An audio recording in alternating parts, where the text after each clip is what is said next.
The first speaker is Özgür Müstecaplıoğlu.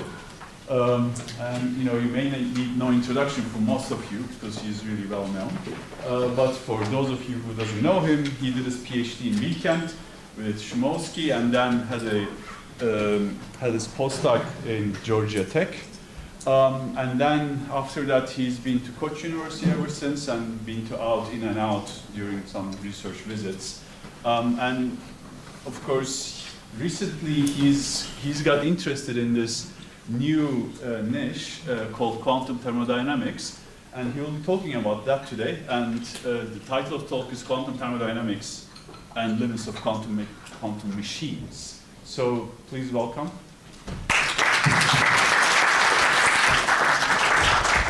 Well, thank you very much, Nanch, for this nice introduction and also putting some pressure on me. This is my before lunch talk. Yes. All right. And thank you for our organizers for this wonderful event and bringing us all together here. So also I'm very happy for the order of the talks today because I want to make a small connection with the excellent, fantastic talk by Professor Özgür.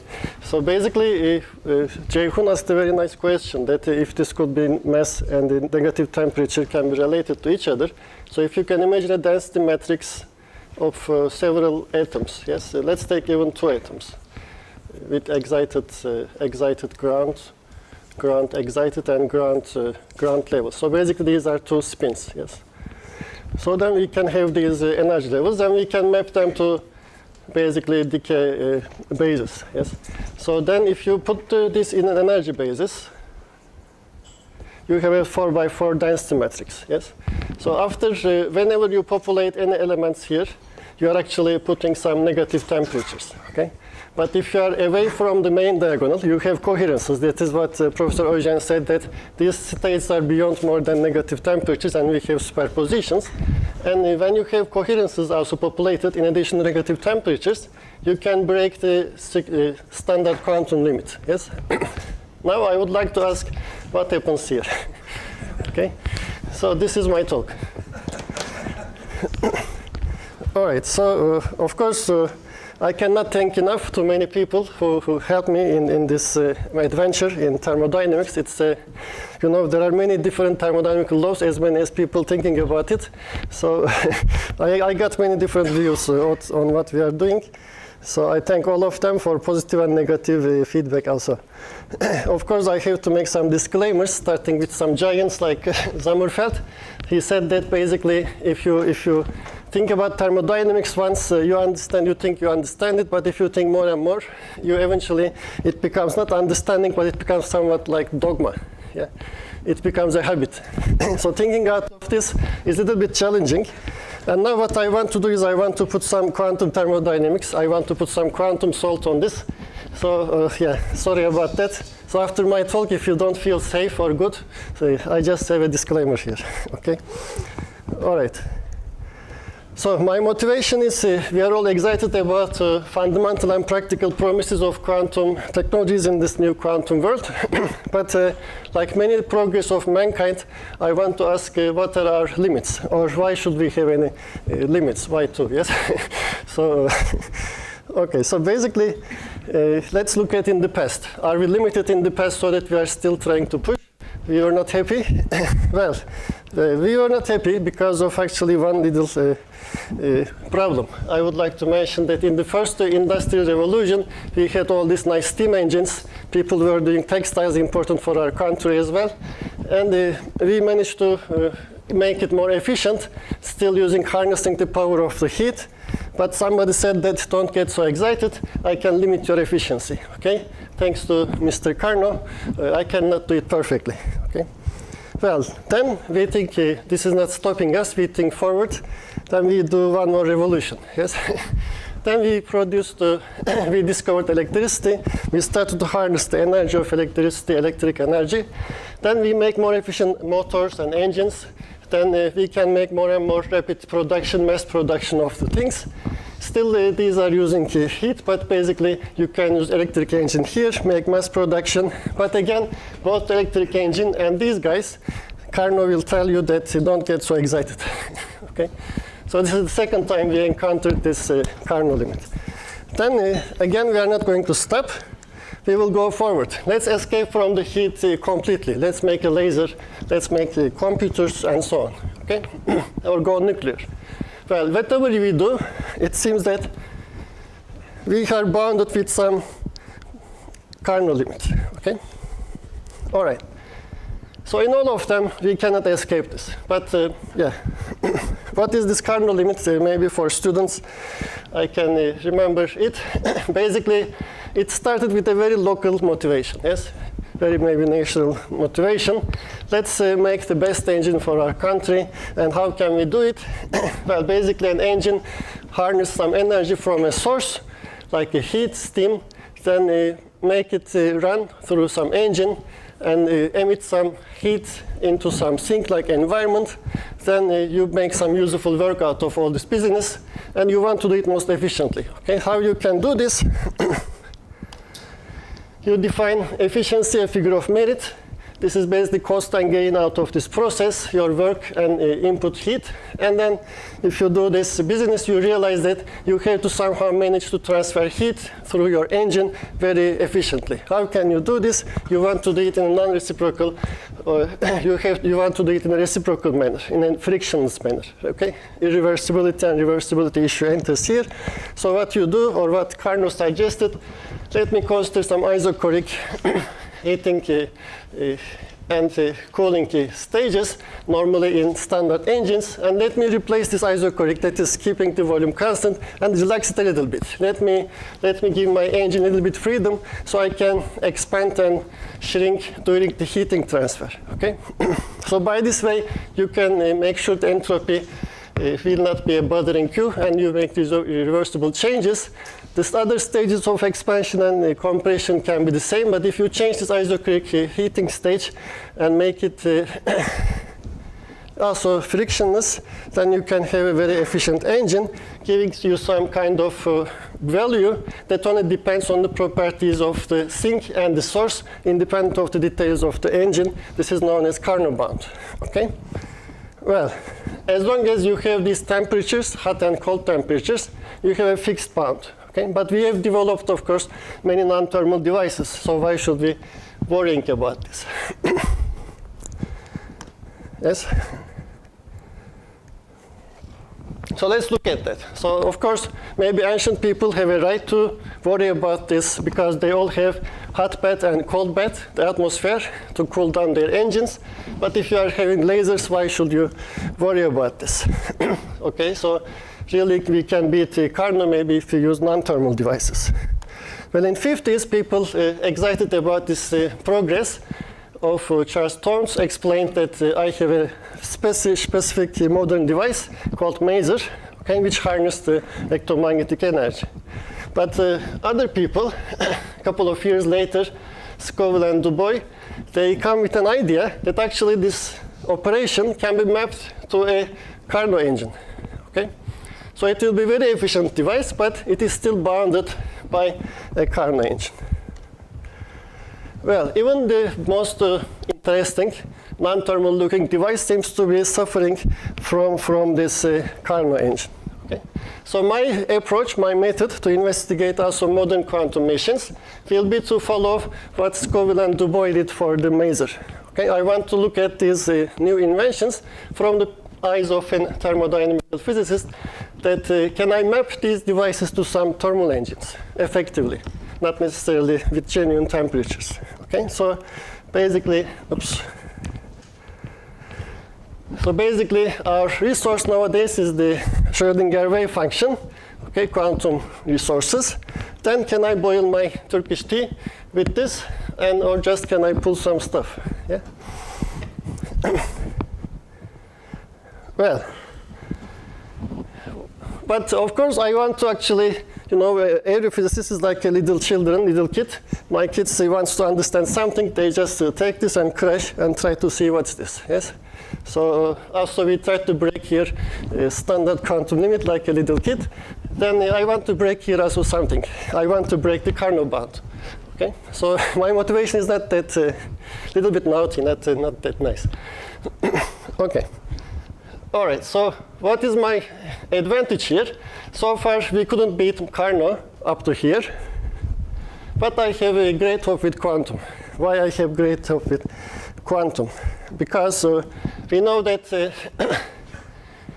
maybe quantum machines with this quantumness can help us, and maybe we can remove our frustration that not maybe infinite power, but maybe with at least breaking the second law of Carnot, because we have very optimistic. Yes, why we don't like thermodynamics with our students, but more with quantum mechanics, because it gives us some sense, maybe false feeling of freedom. Yeah.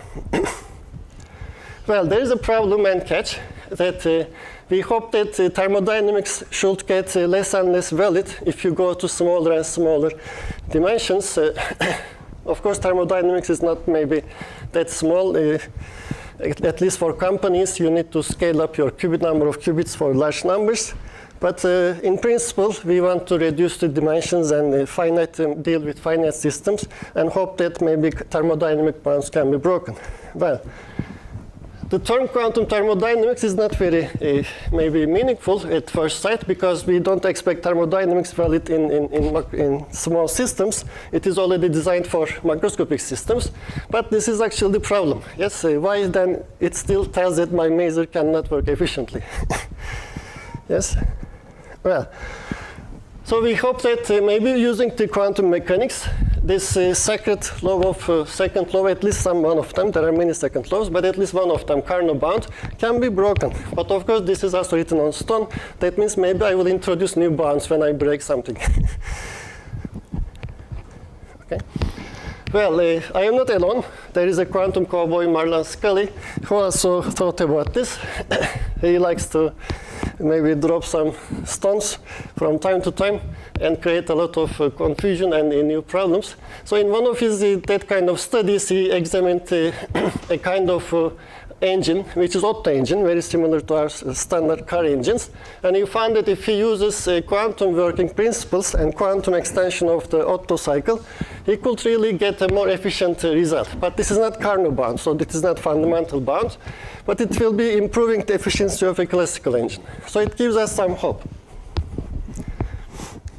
It gives us some hope that can I do the same with the Carnot cycle? Well, I didn't think about this. Scully kept thinking about this, but he realized that he needs some help. Okay? Well, he needs some otherworldly help, actually. So they just plotted a pentagram, and Professor Scully conjured some friends with some their holy books. Yes. So Grisha Garwal, we all read these books in our quantum optics courses or other courses. Then they also get help from late Professor Walter, who is, of course, one of the fathers of quantum optics experimentally, macro maser and other beautiful experiments. And one more, of course, Professor Zubari also there. So these four giants, four stars of the quantum optics and statistical physics, they come and they together get some help, hoping from out of worlds. But what they expected was a little bit different. It shows up as a name of quantum coherence. Okay? Well, they would expect maybe somebody else. Yeah? Well, this somebody else is Maxwell-Demon. Right? So what I want to argue that actually these quantum coherences here can play the role of Maxwell-Demon that can break these laws. I don't know if it is also true for standard quantum limit, but at least for my regime, it will be useful. Okay, so how it works? So how the quantum coherence can be imagined like a Maxwell-Demon? Well, let's take a three-level system, okay? And the lower levels, they are in some superposition state, okay? So we don't know in which one of them in this electron is. Then I can write it without forget about normalization, this state in this form, okay? Then let me send some light onto this atom. Then it's going to absorb it and get excited. But after absorption, now the electron has two options to go down. Okay, it can follow either trajectories, either to G1 or G2. Then this state in this form. Okay? So if you choose the initial superposition angle of the lower levels at a certain value, like pi, then actually you can kill the absorption. So electron will not have enough time or any chance to think about where to go. It will, it will not just get down. So you can actually kill the absorption. But if you start with excited levels, like population inverted levels, then it can just emit. So what this quantum coils actually, what I didn't did, but what quantum coils did is it sorted out initially excited molecules from the lower level molecules. Okay? If there is quantum coherence, lower molecules will not make energy exchange with electromagnetic bath. But if you start with excited levels, you can contribute more photons, more energy to the bath. Okay? So you can heat but not cool. Well, this is a good idea. I have a sorting machine using quantum coherence. That is exactly what this little guy will do.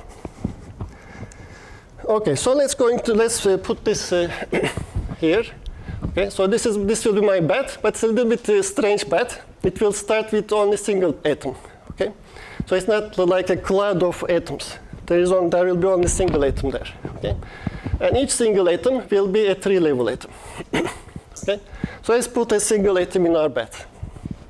Then let's roll it once. There is no quantum coherence. Okay, let it be in some thermal state. Okay.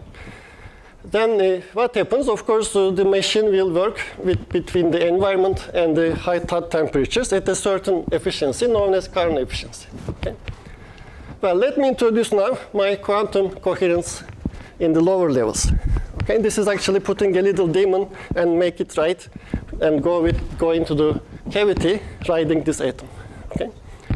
Then within the injected atoms, this atom will start and make a run and go through the cavity, and the cavity will get some heat with some efficiency, but this time more than that, or maybe less than that. It depends. It depends on this superposition. Remember that there was e to the I theta there, yeah? This theta is now phi. Sorry, forget about my notation, but theta and phi, it's just a superposition angle.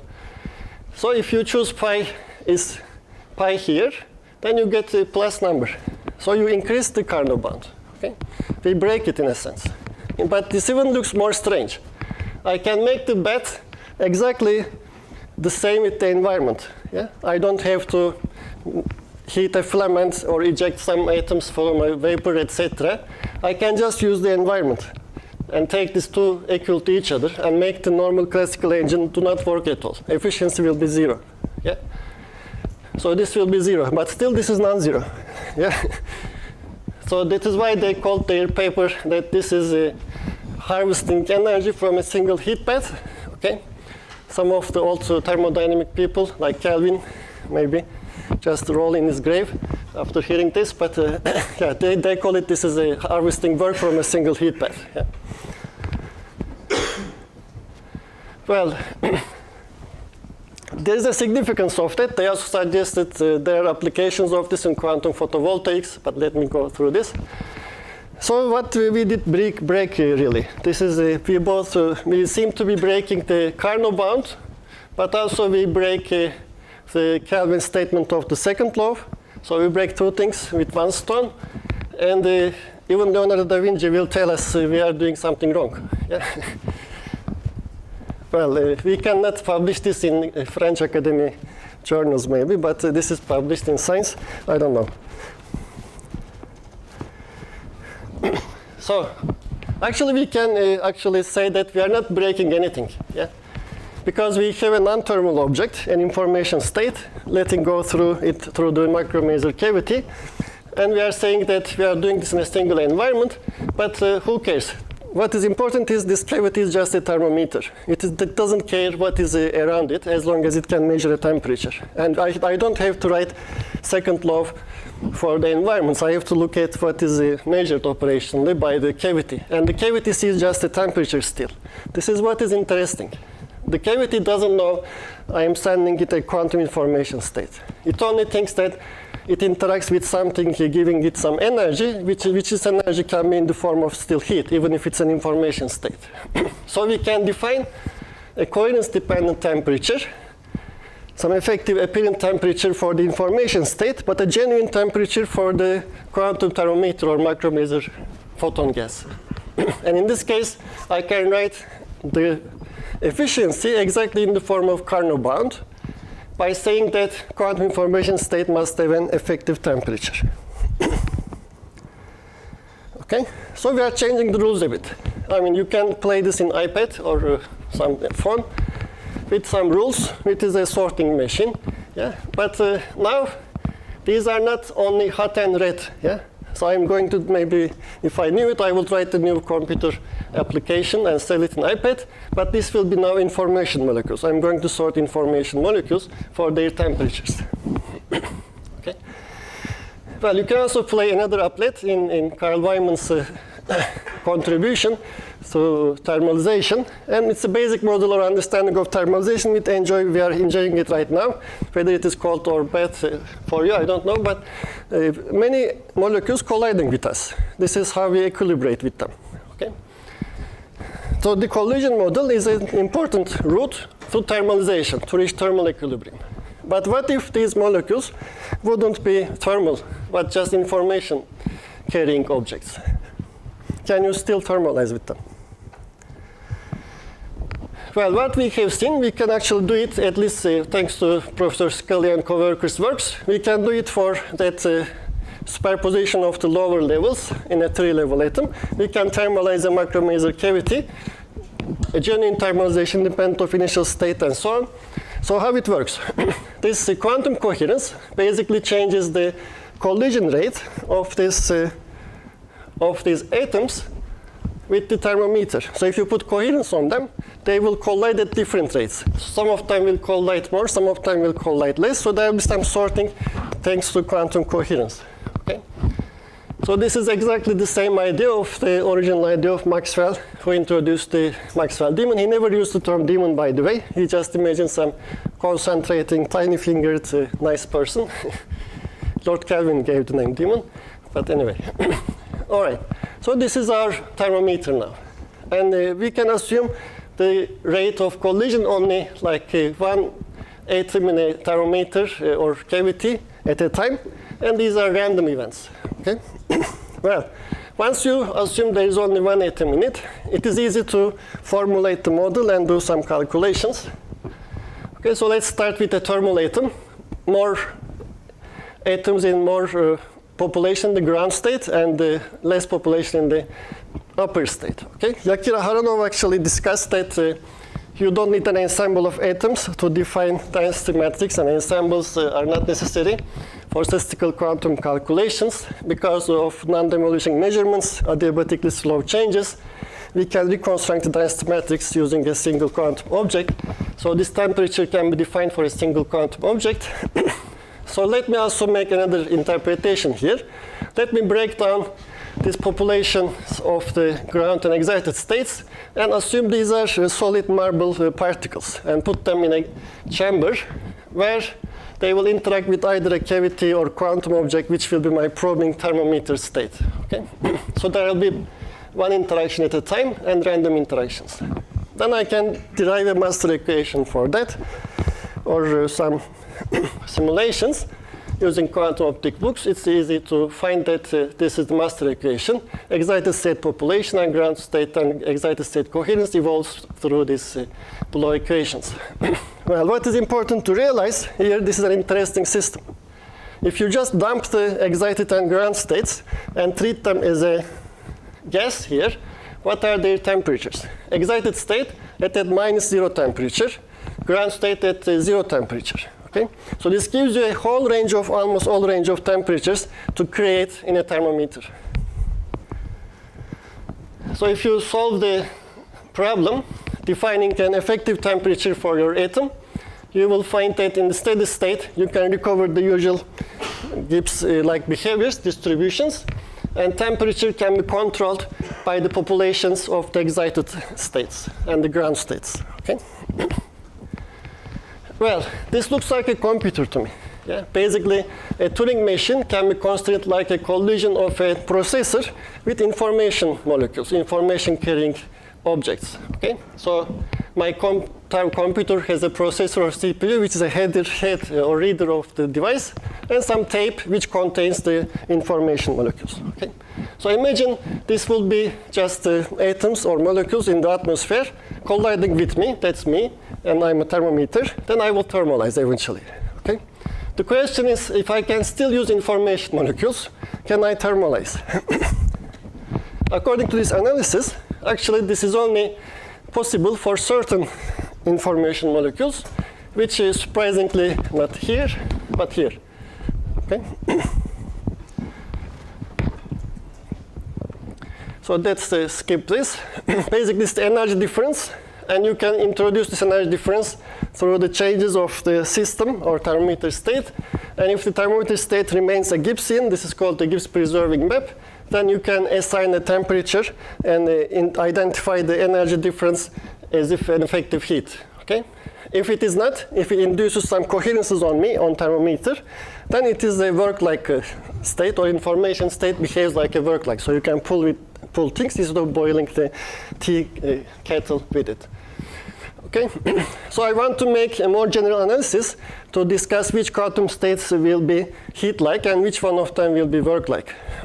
So if you just start with the Schrödinger cat states and follow through this master equation formalisms, you will realize that the thermometer state after collision or tape or computer Turing-like thermalization system, by repeated interactions with the thermometer, you will find that this will induce certain coherence on the thermometer, so it can only work like a work-like coherence. So it's not a thermal information state. If you go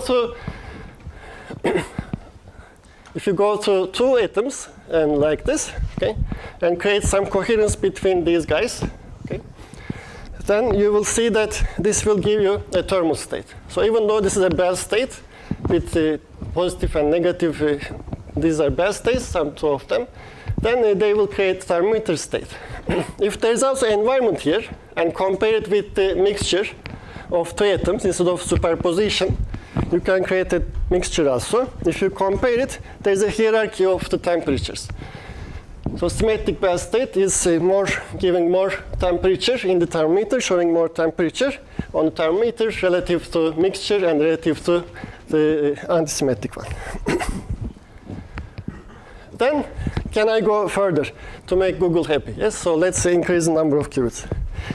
So far, with just only one coherence, your little demon has two arms to sort things out. Okay?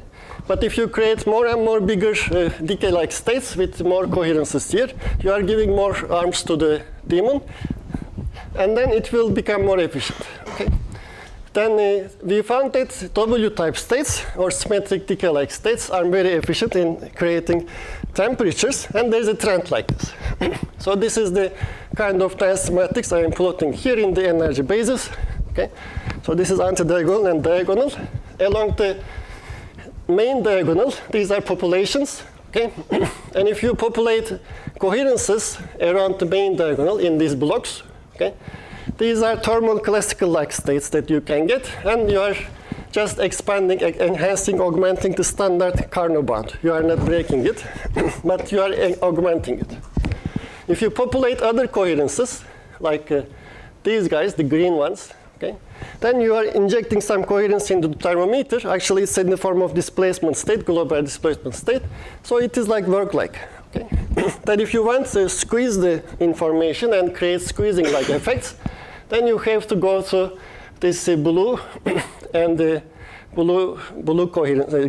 Green coherences are squeezing, and the blue ones are displacement. These are displacement, and these are squeezing coherences. Okay? So there is a map, and this always grows like this. Okay? So we also say there is an information molecule, so the vertical coherences that you can create in the ensemble in the atom, and horizontal coherences, they are heat-like and work-like naturally. Okay.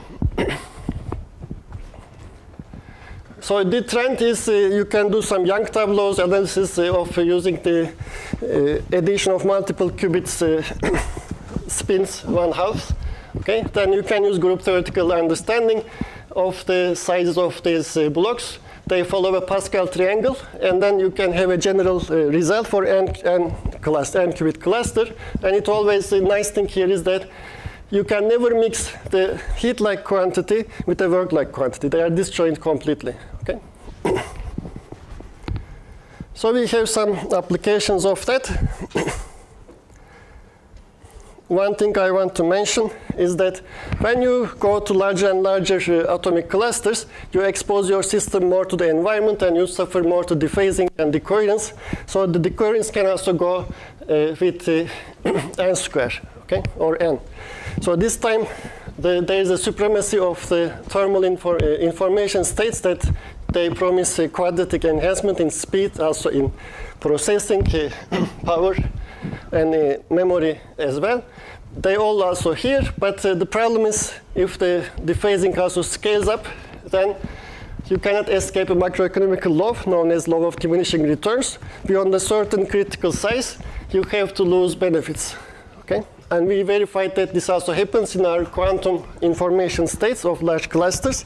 So after a certain critical number of size, the quantum supremacy will go down. Okay? So we have some applications of that.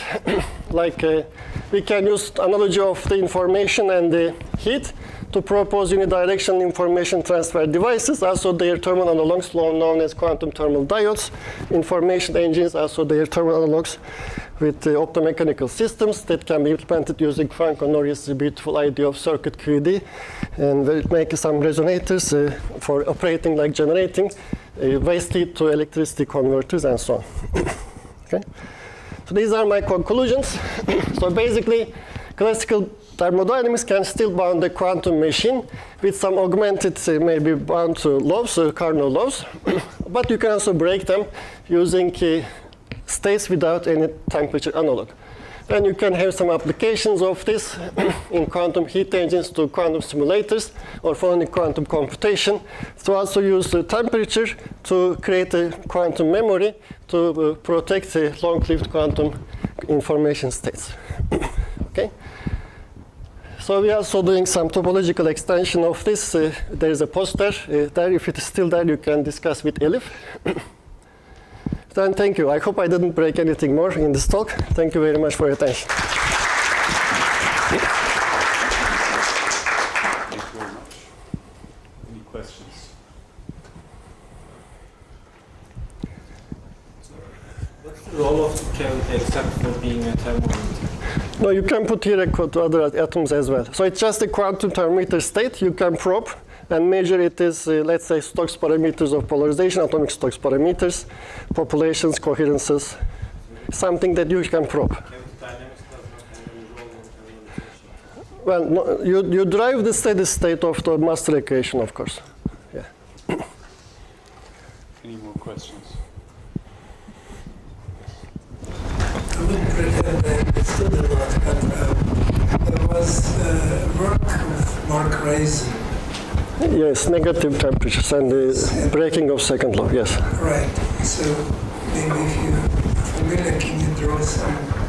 Yeah. Of course, this work doesn't focus on the quantum coherence. It's a very old seminal paper. And the negative temperatures can also be a way to go beyond second law bounds, because in equilibrium systems, they are not considered in standard thermodynamical laws. So you can use this as a vector. But the problem with negative temperatures, they are highly unstable. So if you create them, they will easily, and also to create them in a large ensemble is very difficult. So these quantum information states, actually, with negative mass states, you can simulate these effects easily. With something that they cannot do, like in a practical sense, a negative temperature bed, difficult to construct. But using quantum coherences with less inversion, you can get much larger negative temperatures. Yeah. So I didn't consider much this regime. But there are a lot of practical opportunities using quantum coherence. I just focused on this regime. But here you can get negative temperature with less population inversion using quantum coherence. So in this regime, you can escape a second law, like Mike Raisin suggested. But you can do it more practically using quantum coherent version, like negative mass version. Okay. Are there any more questions? So let's thank the speaker again. Thank you.